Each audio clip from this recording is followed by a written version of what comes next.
Hello guys, this is boy Muhammad from How to PC channel. Today I'll walk you through how to fix, minimize and restore functionality not working in Windows 10. This step is very easy. You go to Windows icon in the bottom left and go to setting.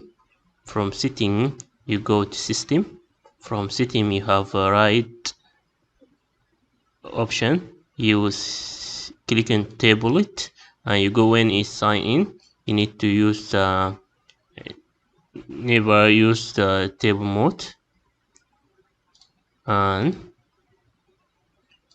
you when you go to desktop nothing can happen. If you need to restore your PC and that you back again, you fix the problem. And this video for today I hope you help for you. Don't forget to subscribe my channel to see new stuff, and see you next time guys. Bye bye.